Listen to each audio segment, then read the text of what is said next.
Mga kapuso, alas 5 na, One Western Visayas na.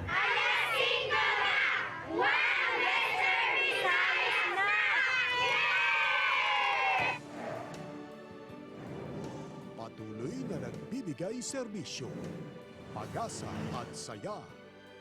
GMA Regional TV, kapuso ng bawat Pilipino.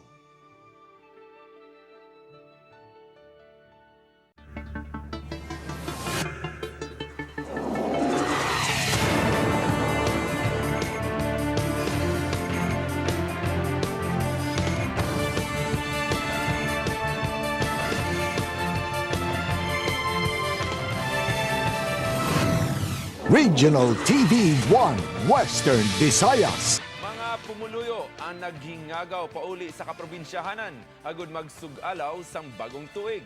Ginatos ng mga bus handa man sa pag-akomodar sa mga mahingagaw pauli. Pag-updanay sang pamilya sa tion sang bagong tuig nangin mayor nga rason sang pagpuli sang kadam-an. Si Daryl Marie Sarmiento nakatutok. Nagaginuto ka mga tao sa bus terminal kainas ang aga. Si Manong Jessie nagdali-dali magpauli sa Mindan Capiz para magsaulog sang bagong tuig. Maski paano, malipay ka man kay updanay ka mo ka pamilya mo. Suno kay Rodel, kinahanglan nga ulupdanay ang pamilya sa New Year. Happy-happy sa pamilya.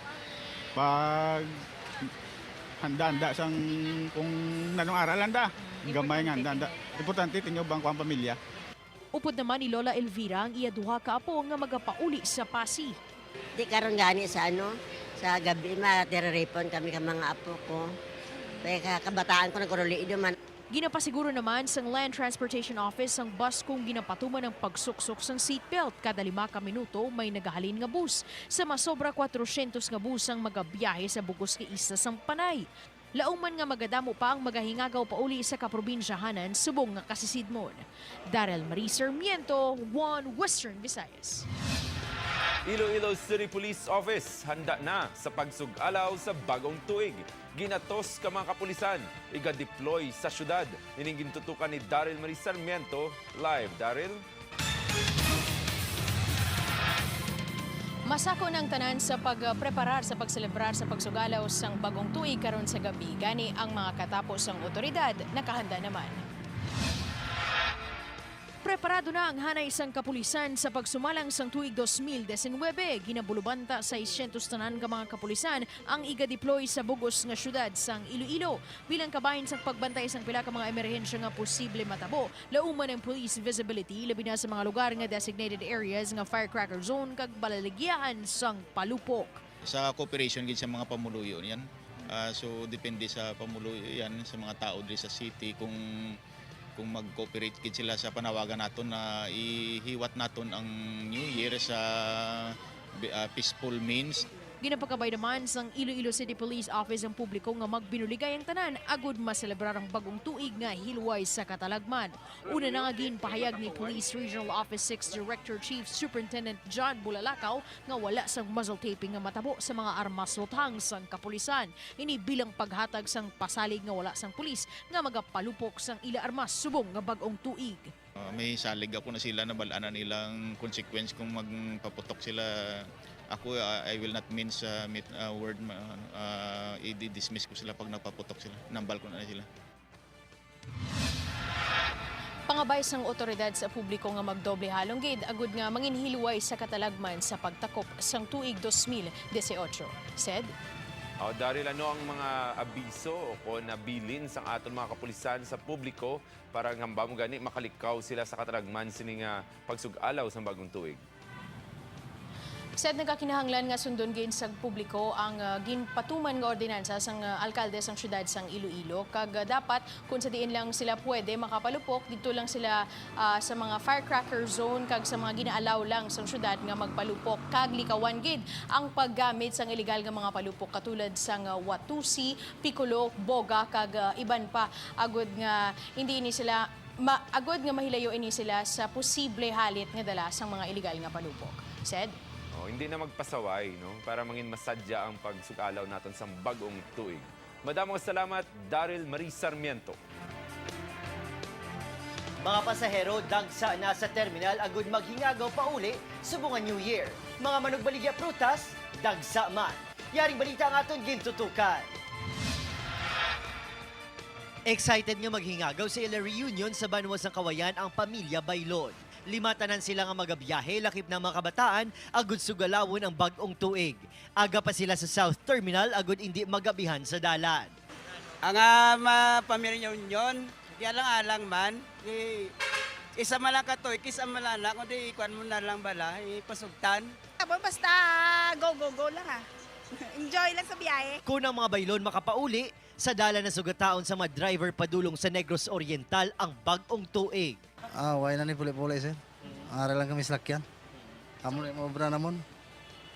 Hindi na lang kami New Year. Kung din kami maagahan karon dito kami New Year. Antes kami magbiyahe, dala na sa amon nga rotate nga kuan nga kinahanglan maghalong gid. Sa Pantala naman, happy ang New Year sang manugbaligya nga si Bernadette bangod madamo sang pasahero. Oh sure, bakal gisang among baligya subong. Nagpulaw pa kami, tinaubos ginangamon. Amo na nibili ng among baligya.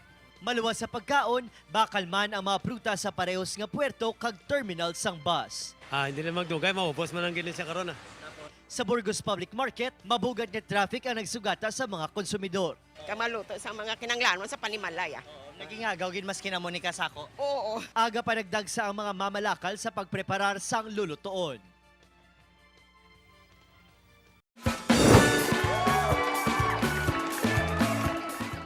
Pito ka mga tribo nagdugang duag sa 447th Foundation Day celebration kag Katagman Festival sa Banwas sang Uton sa ila pagpasundayag sa Music and Dance Theater Competition.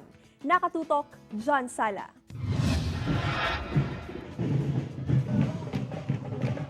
Madiduagon nga props kag costumes. Mapagsid nga warriors kag dancers nga nagpakita sa kultura kag kasaysayan sa Banwas ang Uton. Ang nasaksihan sa mga tumalanaw sa nagligad nga Bernes, pinaagi sa pitutanan ka mga tribo ang nagpasundayag sa Music and Dance Theater Competition sa Katagman Festival sa Banwas ang Uton, Iloilo.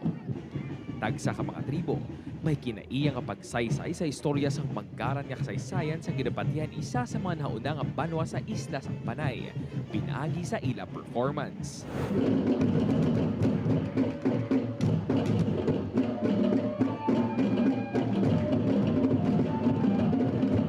Ginpakita man sa mga tribong istorya sang Chinese trade sa Banwa, kung sa din isa sa mga palatandaan na mong madamong ang mga Chinese artifacts na makita sa lugar. Ilabi ng tanyag at Chinese death mask na ginapatihan humalin pa sa 14th kag 15th century.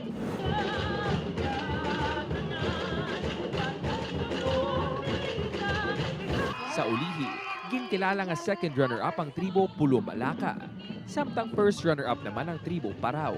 Kag champion subong tuig, among tribo Mandaragat nga nakuha man ang best in performance, best in pagpasundayag, kag best in choreography. Upod kay Cirilo Rinduque, John Sala, 1 Western Visayas.